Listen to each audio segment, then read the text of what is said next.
Trabalho e Justiça, uma produção do Tribunal Superior do Trabalho. Olá, eu sou Anderson Conrado e você acompanha comigo as principais notícias da Justiça do Trabalho. Quem abre o nosso programa é a repórter Michele Chiapa, de Brasília. Atendente de farmácia que pegou ampolas para uso próprio consegue reverter demissão por justa causa. Em nosso giro pelos regionais, o repórter Petros Faria traz informações diretamente do Tribunal Regional do Trabalho da Terceira Região, em Minas Gerais. Empresa deverá indenizar vendedor externo por uso de celular particular no serviço.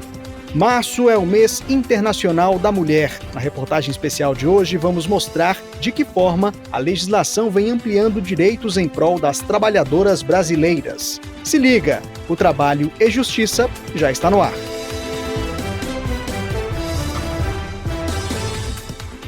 A sexta turma do TST rejeitou o recurso da SMA Empreendimentos e Participações, que administra o Hospital Vita Curitiba, contra a reversão da dispensa por justa causa de uma atendente de farmácia. A repórter Michele Chiapa acompanhou o julgamento do caso e traz mais informações. A empregada pegou 2 ampolas de um medicamento para uso próprio sem autorização da chefia. Por isso foi demitida por improbidade após 15 anos de serviços prestados. Na ação, ela sustentou que durante todo o período de trabalho não recebeu penalidades disciplinares e pediu a reversão da dispensa por justa causa. Em defesa, o hospital alegou que a atendente era a pessoa responsável pelo controle de estoque e foi dispensada por ter pegado os medicamentos destinados a tratamento de anemia. Além disso, ela deu baixa nos produtos sem autorização. O juízo de primeiro grau não aceitou o pedido da empregada, mas a sentença foi reformada pelo Tribunal Regional do Trabalho da 9ª Região no Paraná. O TRT avaliou que cada ampola do remédio custava R$ 25. O medicamento também não estava na lista de uso controlado. O Tribunal Regional também destacou que não houve gradação de penalidades. Dessa forma, converteu a justa causa em dispensa motivada, condenando o hospital a pagar todas as verbas rescisórias e emitir as guias do seguro-desemprego e do FGTS. A empresa recorreu ao Tribunal Superior do Trabalho. A relatora do caso, na sexta turma, foi a ministra Cátia Arruda. Ela ressaltou a importância da quebra de confiança para justificar a dispensa por justa causa, mas para a maioria do colegiado, a pena foi desproporcional ao ato cometido pela trabalhadora. No julgamento, o ministro Lélio Bentes Corrêa destacou 2 pontos: o valor baixo do bem subtraído e o fato de que, em mais de 15 anos de serviço, a empregada não sofreu nenhum tipo de sanção. Para ele, apesar de reprovável a conduta da trabalhadora, não justifica a aplicação da penalidade trabalhista mais grave. Dessa forma, por maioria, a turma rejeitou o recurso do Hospital Vita Curitiba. Com isso, a atendente deve receber todas as verbas rescisórias devidas na demissão sem justa causa. Os envolvidos não podem mais recorrer. Giro pela Justiça do Trabalho. Um vendedor de uma empresa de comércio atacadista de produtos alimentícios deve receber indenização de R$ 60 por mês para reembolso por gastos com celular particular em serviço. O repórter Petros Faria, diretamente do Tribunal Regional do Trabalho da Terceira Região, em Minas Gerais, conta os detalhes do caso pra gente. O profissional trabalhava visitando clientes e prestando contas à empresa, em tempo real, com o uso do celular. Por cerca de 4 anos, arcou com os custos pelo uso do próprio aparelho, com pacotes de dados e minutos para ligações, sem qualquer restituição por parte da empresa. A sentença é da juíza Sabrina de Faria Froes Leão, titular da 43ª Vara do Trabalho de Belo Horizonte. Ao condenar a empresa a indenizar o ex-empregado, a magistrada se baseou no princípio da alteridade, segundo o qual recaem sobre o empregador todos os ônus do empreendimento, não podendo o empregado arcar com despesas essenciais para o desenvolvimento das suas funções. As partes apresentaram recurso em trâmite no TRT-MG.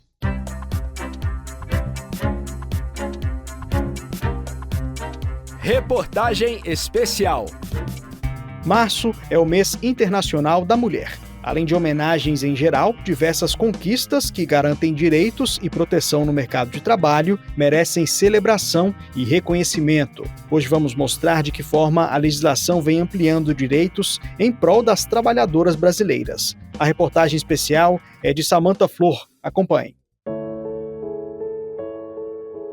Você sabia que até os anos 1960, muitas mulheres precisavam da autorização do marido para trabalhar? E que há algumas décadas não havia previsão de direito à licença maternidade? Foi só em 1943, com a criação da Consolidação das Leis do Trabalho, que a proteção ao trabalho feminino começou a ganhar força. A licença maternidade, que surgiu com a CLT, só se tornou um direito constitucional em 1988. A licença paternidade veio depois, em 1989. As conquistas das mulheres no mercado de trabalho vieram aos poucos e até hoje, para muitas pessoas, direitos exclusivos ainda são pouco conhecidos. O artigo 386 da Consolidação das Leis do Trabalho, por exemplo, determina a concessão de folga aos domingos para mulheres de forma quinzenal. Esse direito não é um privilégio, como detalha a juíza substituta na 2ª Vara do Trabalho de Paulínia, em São Paulo, Sofia Dutra. Essa proteção específica às mulheres, ela se justifica em razão das trabalhadoras estarem sujeitas à dupla jornada, assumindo outras atividades familiares igualmente cansativas, fora do horário de trabalho, como cuidado dos filhos, da educação, cuidado com pessoas idosas, com pessoas com deficiência, cuidado da casa. Então, como o trabalho em domingos e feriados ele é exceção, é necessário observar, por exemplo, a natureza da atividade do empreendimento. Posso citar o comércio e esses setores que funcionam ininterruptamente, como, por exemplo, um hospital. A atual regra para o trabalho aos domingos e feriados ele exige uma autorização específica em portaria do Ministério do Trabalho e que esteja prevista no contrato de trabalho também. Assim, a trabalhadora pode ser escalada para atuar nesses dias sem necessidade de negociação adicional. A juíza do trabalho, Sofia Dutra, destaca que a CLT também impede a contratação de mulheres para serviços que necessitem de força superior a 20 quilos para trabalho contínuo ou 25 quilos para o trabalho ocasional. Essa norma ela se justifica em razão de estruturas anatômicas e musculares diversas das mulheres. O objetivo legal, o objetivo da norma é proteger a mulher considerando a sua capacidade física. Isso é a operacionalização do princípio da igualdade, que estabelece que pessoas desiguais sejam tratadas de forma desigual, observando as suas diferenças. Então, a lei precisa contemplar a complexão física de cada trabalhador para definir qual a quantidade de carga, por exemplo, que ele pode carregar. Nos últimos anos, novas garantias também foram conquistadas. Desde 2022, está em vigor o Programa Emprega Mais Mulheres, instituído pela Lei 14.457. O objetivo é inserir e manter mulheres no mercado de trabalho por meio da implementação de diversas medidas. Entre os conceitos previstos na norma, há o de parentalidade. A legislação brasileira reconheceu que os cuidados com os filhos e filhas não devem ser impostos apenas às mães e incentivou políticas mais equilibradas entre homens e mulheres no ambiente de trabalho. Mesmo com avanços, as trabalhadoras ainda enfrentam desafios. Para a doutora em História Cultural, Memória e Identidade da Universidade de Brasília, Tânia Fontinelli, há questões que vão além da legislação. Ela explica que a disparidade persiste, desde a dificuldade de acesso a cargos de liderança até a divisão desigual das responsabilidades dentro e fora do ambiente profissional. Historicamente, as feministas já falam isso desde o final da década de 50 para 60. Os tetos de vidros, né? Então, os glass ceiling, né? O que é isso? As mulheres elas estão crescendo dentro das organizações, estão subindo socialmente no mundo do trabalho e, no entanto, tem um teto de vidro que elas olham para cima para ver a sua ascensão e não conseguem passar. Porque elas ainda são penalizadas, entre aspas, com tripla jornada de trabalho. Elas trabalham não só na organização, mas os afazeres de casa ainda são das mulheres, o cuidado dos filhos. Muitas deixam de ascender porque não têm onde deixar os seus filhos, não tem creches. Muitas organizações já têm um número relativamente grande de funcionárias, disponibiliza creches, mas isso não é uma prática ainda, vamos dizer, completa no nosso país. Felizmente, não foi o que ocorreu com a gerente de recursos humanos, Indiara Campos. Marcou um pouco essa situação, porque eu tinha acabado de receber uma promoção, na verdade, recebi um convite para assumir a gerência de RH aqui na empresa que eu trabalho. Eu já estava gestante, mas ainda não tinha comunicado a empresa, as pessoas não sabiam. Foi bem naquele iniciozinho que geralmente nós mães gostamos de manter ali o segredo, né, o sigilo, para só depois ali do 3º mês começar a anunciar. Então era minha primeira filha, então eu estava nesse processo, tinha acabado de descobrir a gestação, e aí nesse processo eu recebia o convite, né, para assumir a gerência de recursos humanos, e eu confesso que mesmo sendo da área já há algum tempo, naquele primeiro momento eu fiquei com certo receio, né? Eu falei, poxa, agora eu vou anunciar a minha gravidez e vou perder essa oportunidade. Então, foi a primeira coisa que me veio em mente, né? Mas, enfim, graças a Deus, eu conversei com a minha diretoria na época e eles receberam super bem a notícia, compreenderam e ainda assim mantiveram a promoção.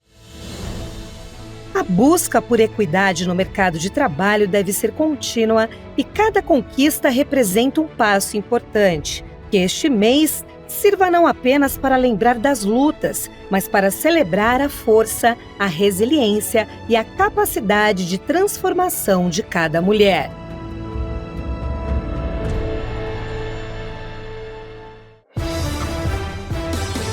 A edição de hoje termina aqui. Muito obrigado pela audiência e companhia. O Trabalho e Justiça teve a apresentação de Anderson Conrado, edição de Liamara Mendes, produção de Ana Luísa Badu e Milene Teixeira, colaboração das estagiárias Ana Neves e Sofia Elizabeth Vieira, supervisão de Patrícia Rezende e trabalhos técnicos de Eduardo Miranda e Rafael Feitosa. O programa é uma produção da Rádio TST, sob a coordenação de Rodrigo Tunholi e a supervisão geral da Secretaria de Comunicação Social do Tribunal Superior do Trabalho. Até a próxima. Tchau.